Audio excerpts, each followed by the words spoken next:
20 मार्च Iran की राजधानी Tehran. दोपहर का वक्त है, करीब 1 बज रहे हैं। जोहर की नमाज का वक्त है। लोग मस्जिदों में हैं, नमाज के बाद कुरान शरीफ पढ़ रहे हैं।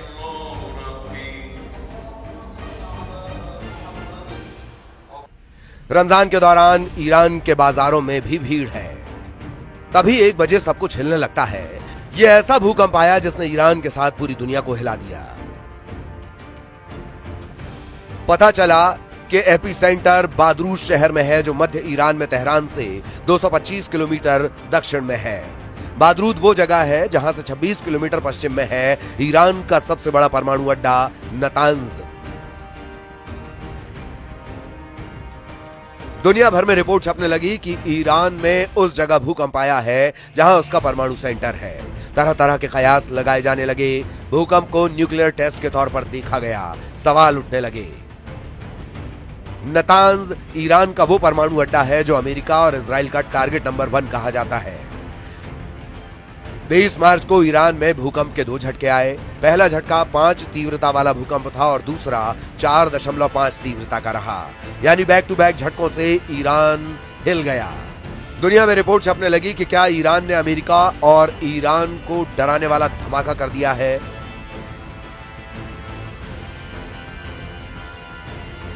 दुनिया में रिपोर्ट छपने लगी कि क्या ईरान ने अमेरिका और इजराइल को डराने वाला धमाका कर दिया है। ईरान की सेना अब तक अपनी फायर पावर दिखाती रही है, लेकिन अब भूकंप वाली खबर ने ईरान को लेकर नए और बहुत ही धमाकेदार कयास की शुरुआत कर दी है।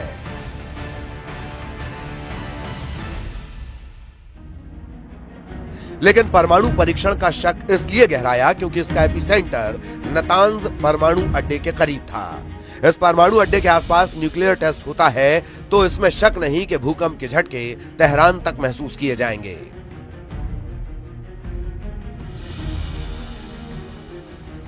ईरान में अक्सर भूकंप आते रहते हैं। ईरान की 90% जमीन ऐसी है जो भूकंप के खतरे वाली रेंज में है। यानी भूकंप के लिहाज से दुनिया के सबसे संवेदनशील जोन में ईरान आता है। इस वक्त पश्चिम एशिया में अमेरिकी सेना की गतिविधियां बता रही हैं कि डोनाल्ड ट्रंप और बेंजामिन नेतन्याहू दोनों इस वक्त ईरान को लेकर बहुत आक्रामक हैं। दोनों ही चाहते हैं कि ईरान का परमाणु कार्यक्रम खत्म कर दिया जाए, फिर वो दबाव से हो या बमबारी से। ईरान अगर परमाणु बम बनाने में कामयाब हुआ तो अमेरिका और इजराइल के लिए बड़ा खतरा पैदा हो जाएगा। इसकी पूरी गारंटी है कि इजराइल भी एक अघोषित परमाणु पावर है। वो इसका दावा नहीं करता, लेकिन कई अंतरराष्ट्रीय संस्थाओं की रिपोर्ट है कि इजराइल के पास 100 एटम बम है। लेकिन अब ईरान ने परमाणु बम बनाया तो तेल अवीव और तेहरान की टक्कर पूरी दुनिया के लिए खतरा बन सकती है। ईरान पहले 13 अप्रैल 2024 को और फिर 1 अक्टूबर 2024 को दिखा चुका है कि उसके पास ऐसी मिसाइल है जो लॉन्च होने के बाद 400 सेकंड के अंदर इजराइल पर जाकर तबाही मचा सकती है।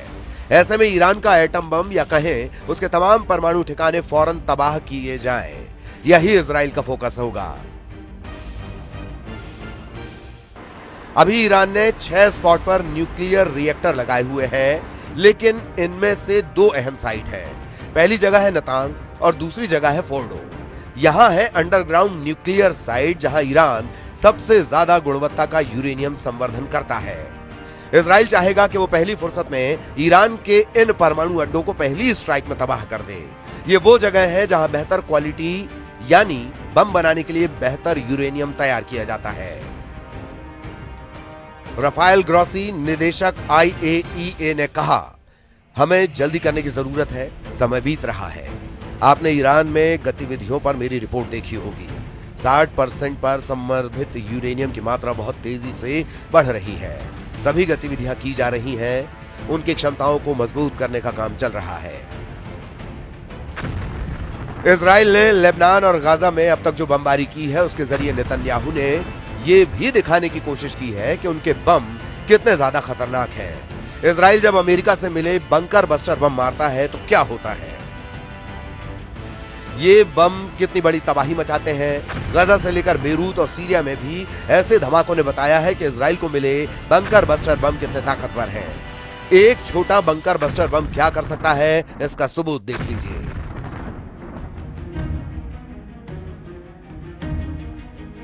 5 मीटर गहरा और 20 मीटर चौड़ा ये गड्ढा इजराइल के उस बम ने बनाया है जो नेतन्याहू को डोनाल्ड ट्रंप ने सप्लाई किया है। इसी हमले में 16 लोगों की मौत हुई है।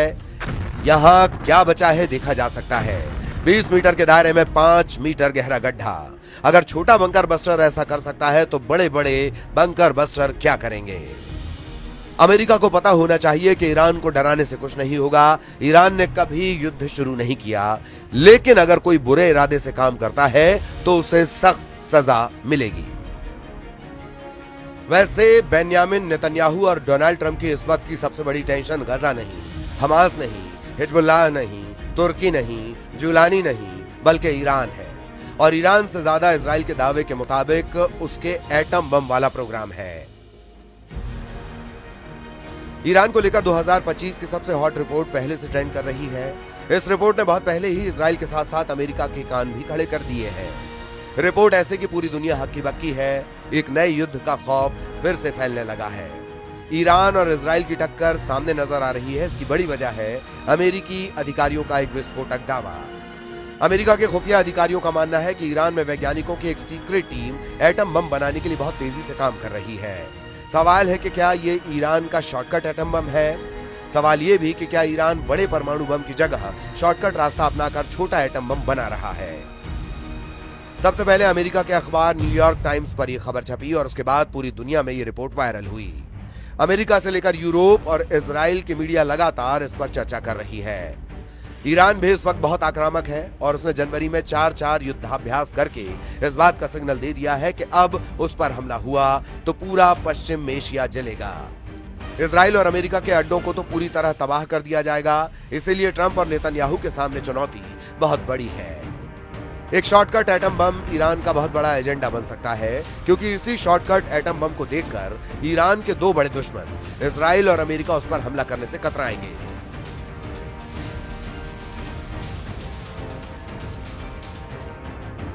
बेन्यामिन नेतन्याहू इजराइल के प्रधानमंत्री ने कहा, इजराइल को तबाह करने की धमकी देने वाले ईरान से अपनी नजरें नहीं हटा रहे।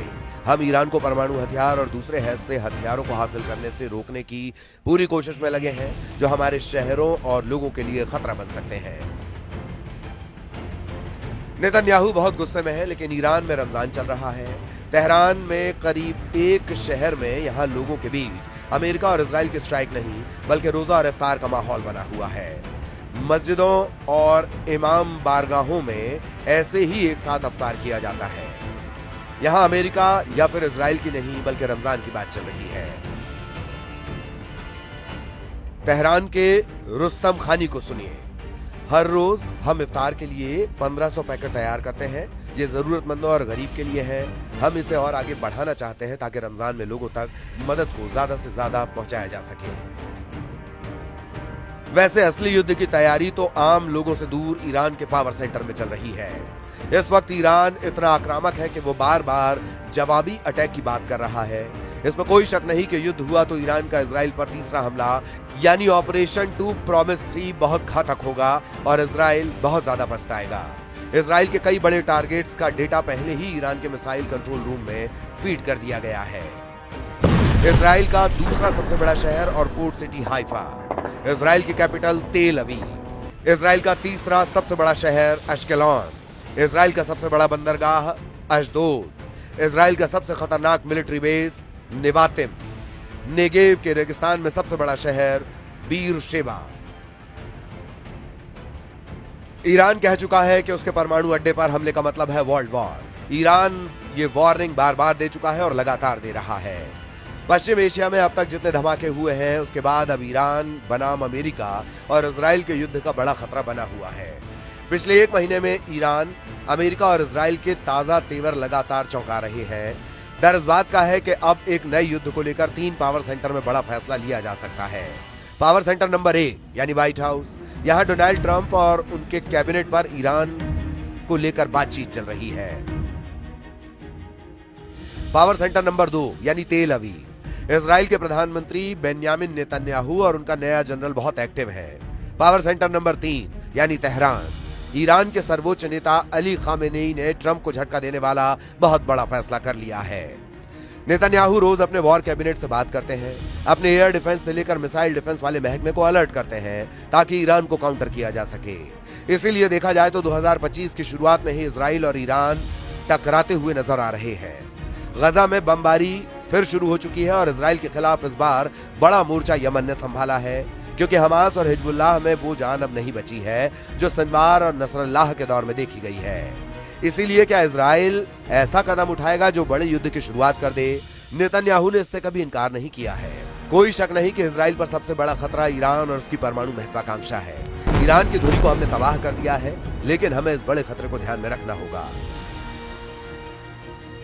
वैसे नेतन्याहू एक और युद्ध में घिरे हुए हैं जो इजराइल के अंदर चल रहा है।